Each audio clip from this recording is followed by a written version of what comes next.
Y uno de estos temas, el medio ambiente, ha sido, digamos, bandera de un partido y sigue siendo bandera de un partido joven, pero que ya con cierto carisma, no, con cierta representación desde hace mucho tiempo, desde hace aproximadamente unos 10 años en distintos ayuntamientos de Tenerife. Como es, sí se puede.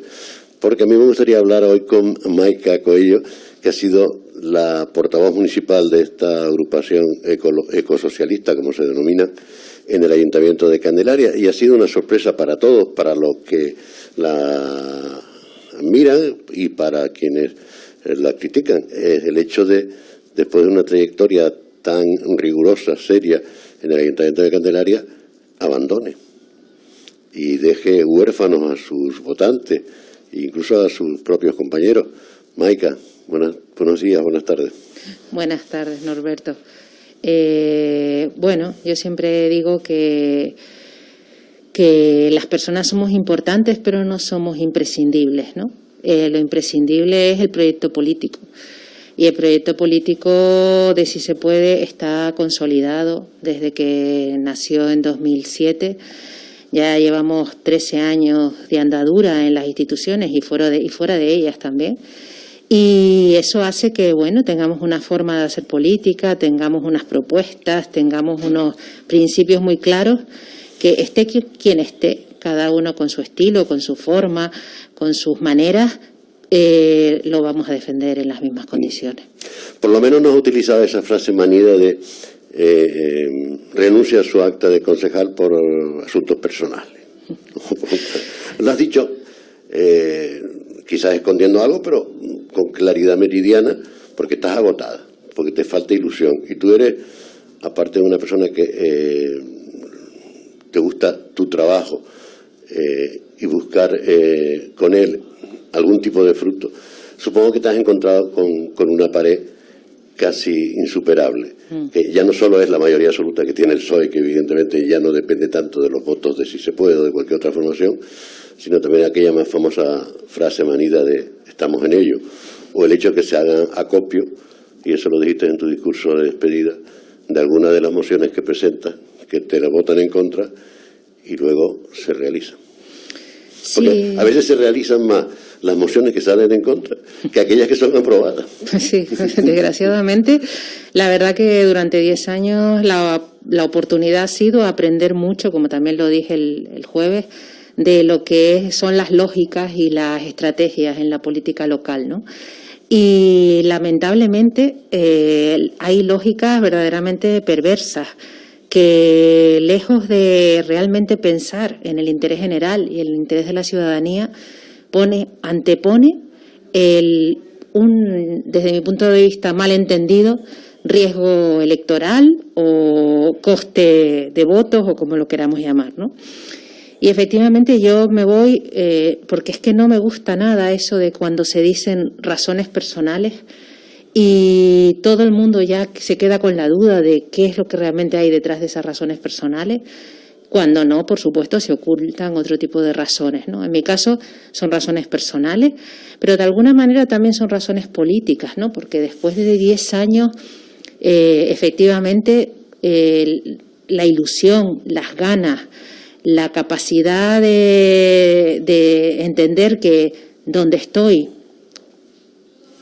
quiero ser útil y creo que se puede ser útil, y cuando, bueno, te das cuenta de que quizás esa utilidad no compensa la energía y el esfuerzo que se invierte, pues entonces dices, vamos a dar un pasito al lado, vamos a dejar a otras personas que sí que tienen esa ilusión, esa energía, que vienen frescas, y que ellas sigan tirando de este carro, porque lo que sí que tengo clarísimo es que una fuerza política como Si se puede tiene que existir. Y tiene que existir una fuerza de izquierdas ecosocialista a la izquierda del Partido Socialista. Es la única manera de que el Partido Socialista abra su mensaje, abra sus políticas a posicionamientos más de izquierda. Entonces creo que de una u otra manera, llámese como se llame, una fuerza como Si se puede tiene que estar y tiene que tener representación en las instituciones. Pero para ello, para que te abran esa puerta, digamos, a esas políticas, no debería tener mayoría absoluta el Partido Socialista. Y sin embargo, sorprendentemente, el Partido Socialista de Candelaria, después de tener 8 concejales, pasó a 11. Y si se puede, que fue el que le apoyó en el último tramo cuando se rompió el pacto con Coalición Canaria, que si se puede fue aquel partido que exigió para la aprobación de unos presupuestos, después de largo tiempo prorrogado, el 10% al menos de políticas sociales, logrando eso. Sin embargo, ustedes pasaron de 3 a 2, que también fue una sorpresa, y una sorpresa desagradable, supongo, para ti. Sí lo fue.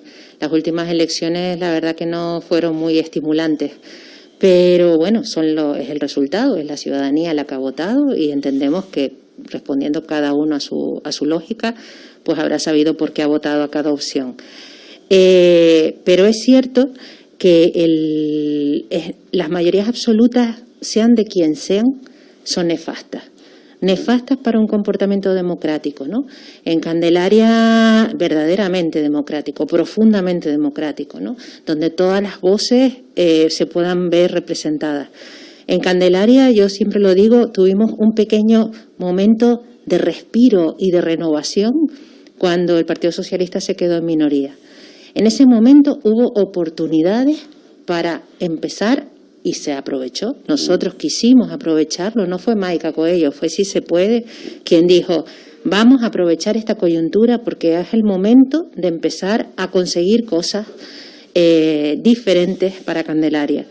Y se negoció el único presupuesto negociado en la historia del municipio, se consiguieron una serie de partidas que nunca se habían considerado en esos presupuestos. Eso es el indicador que te deja ver que cuando se negocia, cuando hay un gobierno que no es de rodillo por su mayoría absoluta, las cosas se pueden plantear y se pueden desarrollar de otra manera.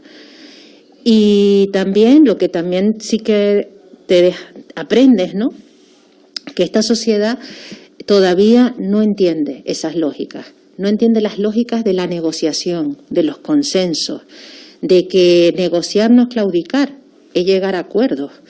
Y llegar a acuerdos siempre con la perspectiva de qué es lo que entiendes mejor para la ciudadanía con la que te relacionas, ¿no? Entonces, bueno, pues quizás o bien no lo supimos explicar, o bien esta sociedad todavía no está lo suficientemente madura en la práctica política en democracia como para entender que esos son los caminos, que las discrepancias, los consensos deben formar parte de la lógica política, ¿no? Entonces, bueno, pero es un aprendizaje. Si se puede, siempre decía algo así, o no sé si lo mantiene, de que si no ganan las elecciones ellos no estarían en ningún gobierno municipal o gobierno de alguna. Han mantenido eso, digamos, apoyando desde fuera, por ejemplo, en el Cabildo de Tenerife. Bueno, aquí también viene la discusión, si es Podemos, si es Si Se Puede, si han mantenido esa teoría en el Ayuntamiento de Santa Cruz. Porque ahora es Izquierda Unida y ya no está Si Se Puede, parece, ¿no? Porque estaba antes y ahora no está. Y ahí está donde quiero entrar. Porque todo este tipo de división de esa otra izquierda que está a la izquierda del PSOE. Y en Candelaria, por ejemplo, en Güímar sí está Izquierda Unida y Si Se Puede. Y no sé si Podemos también. Sí que, en Arafo también. Ahora que se habla tanto de mancomunar servicios y tal, porque no se mancomuna la izquierda en Candelaria, parece que es imposible Si Se Puede, Izquierda Unida y Podemos. Son muchas cosas. A ver, en el caso de... Aparte que recuerdo ya en las elecciones, no sé si fueron las del 2015. En 2015, cuando los resultados... Que hubo como 2 Podemos, ¿no? O 2 Si Se Puede. No, en las elecciones 2015 hubo un Podemos y un Si Se Puede en Candelaria, ¿no? Y a raíz del... Sí, cada uno por su lado. Y Izquierda Unida por el suyo. Entonces, en aquel momento, cuando vimos los resultados de las elecciones 2015, desde luego dijimos, viniendo la trayectoria que venía el Partido Socialista, entendíamos que, bueno, el Partido Socialista era la fuerza más votada, con lo cual debía gobernar en solitario. Y lo dijimos desde el primer momento en ese punto, Creíamos que el Partido Socialista en Candelaria tenía que aprovechar ese tiempo para regenerarse políticamente, pactó, ¿no? Con su enemigo. Pactaron en cascada a nivel de Canarias, esos pactos horribles que son los pactos en cascada, y bueno, fue un salvavidas que duró hasta 2017, ¿no? Eso por una parte. Por otra, en otros lugares se ha llegado, y se ha visto en las últimas elecciones, hemos llegado a acuerdos, si se puede, o unidad, o las diferentes fórmulas con las que nos presentamos en los diferentes sitios, y se ha llegado a pactos de legislatura o incluso a pactos de gobernabilidad. Con lo cual, a pactos llegamos, pero siempre soportándolo sobre un programa y sobre unos acuerdos de gobierno. No pactos en cascada, automáticos y acríticos, ¿no? Sino, bueno, valoramos quién está enfrente, a qué acuerdos podemos llegar, y a partir de esos acuerdos, pues pactamos o no, o en unos términos o en otros. En el Cabildo de Tenerife está Si Podemos Canarias y está una representante que es Ruda Costa, que es de Si Se Puede. Entonces eso fue una coalición electoral entre Si Se Puede y Podemos para el Cabildo de Tenerife, ¿no? Entonces ese grupo político pues ha tomado una serie de decisiones, y esas decisiones están marcadas también por las directrices que se establecen de Si Se Puede, ¿no? Entonces ahí hay un diálogo fluido, constante, entre las organizaciones, porque las políticas que se trasladan al Cabildo de Tenerife deben representar las políticas de las dos organizaciones, ¿no? Entonces, bueno, estamos viendo que se está haciendo una labor intensa y una labor importante, condicionando el gobierno insular, ¿no? Pero hay políticas, evidentemente, que son, digamos, de tipo generalista, ¿no? Las políticas medioambientales, de la energía verde, políticas de servicios sociales, de bienestar animal incluso. Pero luego hay otras políticas que son mucho más localistas, y lo tenemos, por ejemplo, aquí en Arico. Estaba Si Se Puede, que hoy es Primero Arico, porque ellos se decía que estaban muy sujetos al asambleario de Santa Cruz o de Tenerife.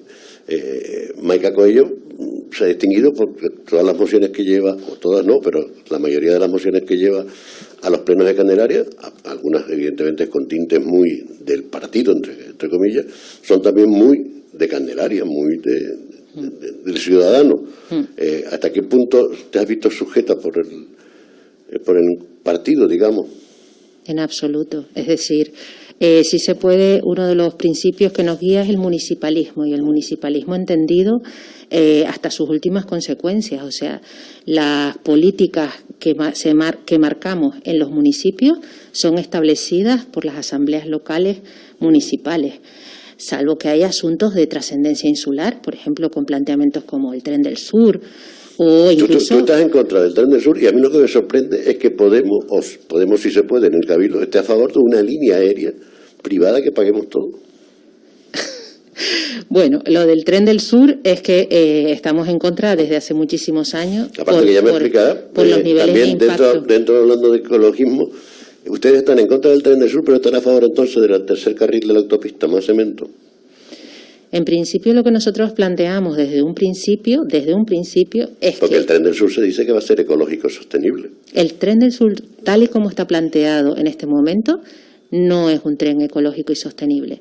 Ya de entrada, el coste ambiental que va a tener, el impacto paisajístico, el impacto territorial que va a tener en amplias zonas del municipio, concretamente del territorio, concretamente en el Valle de Güímar, va a ser enorme.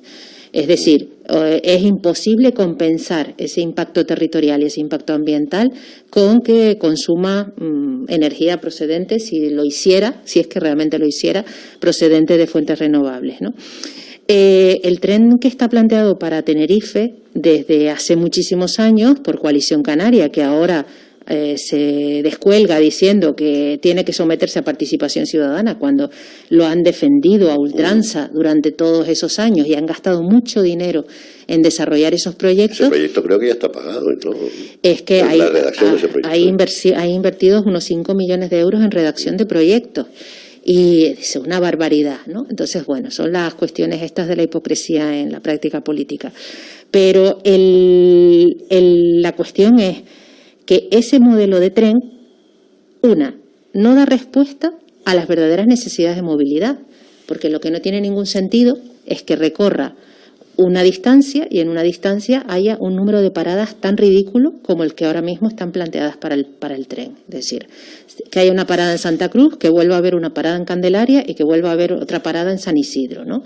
Entonces tú dices, ¿eso a qué lógica responde si realmente lo que quieres es facilitar la movilidad y eliminar el coche para los traslados? A una persona que está en Fania, una vez que coge su vehículo, es que le da lo mismo, es decir, ya que lo coge... van a ir las cocheras. Sí, en las cocheras, pero es que no va a venir a Candelaria para ir a Santa Cruz ni va a ir a Granadilla para ir al sur.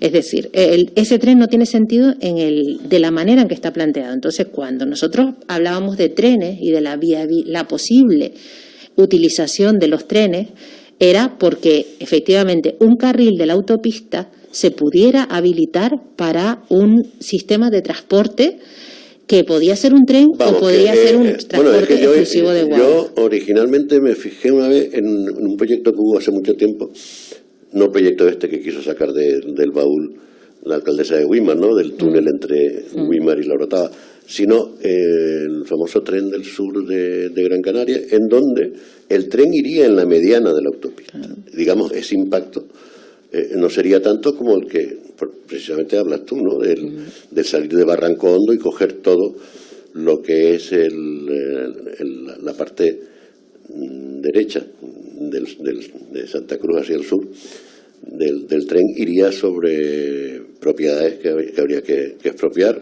incluso muchas.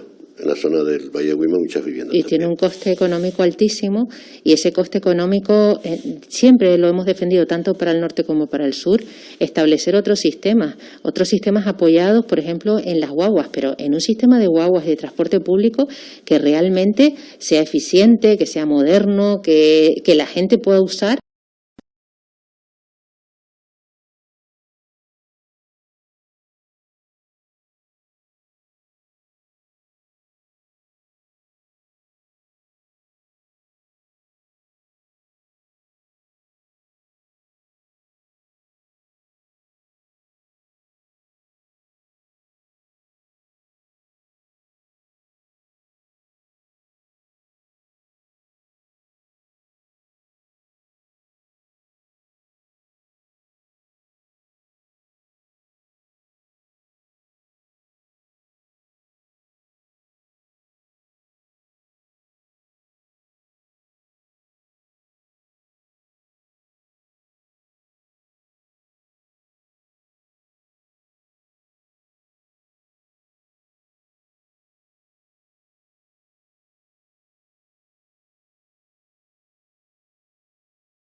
Y eso fue un primer impacto. Ahí es cuando empezaron a coger y decir, bueno, con todo lo que vamos a pagar, pues esto puede ser que sea importante. Finalmente se ha conseguido estación depuradora de aguas residuales urbanas y esperemos que entre en funcionamiento. ¿Qué sucede? Que para que entre en funcionamiento las aguas residuales urbanas tienen que llegar a esa depuradora. Y tampoco las obras de saneamiento han sido prioritarias. Cuando se fue a por el plan de cooperación municipal que dijo por fin que la línea prioritaria va a ser actuaciones en saneamiento, lo que se propone por Candelaria es trasvasar las aguas, el mayor importe, trasvasar las aguas de Barranco Hondo a las Caletillas. Desde el primer momento dijimos que eso era un disparate, es decir, trasvasar una por el coste y otra por las dificultades técnicas que eso puede tener cuando esa canalización se tiene que hacer por la autopista y dijimos que por qué no se desconcentraba la depuración y se hacía una depuración o bien vinculada a Tabaiba o bien sí, pero ahí te contestó tu compañero Fidel en el horario. O bien vinculada a Tabaiba o bien una depuración autónoma con sistemas de otro tipo, ¿no? Ahí inicialmente no se consiguió el apoyo del Ayuntamiento de Candelaria, después posteriormente sí, y lo que no se consiguió fue el apoyo del Consejo Insular de Aguas, ¿no? No lo ven. Ahora, por ejemplo, estamos viendo que en la Isla Baja se ha aprobado que se ejecuten las depuraciones de aguas residuales con sistemas de depuración natural.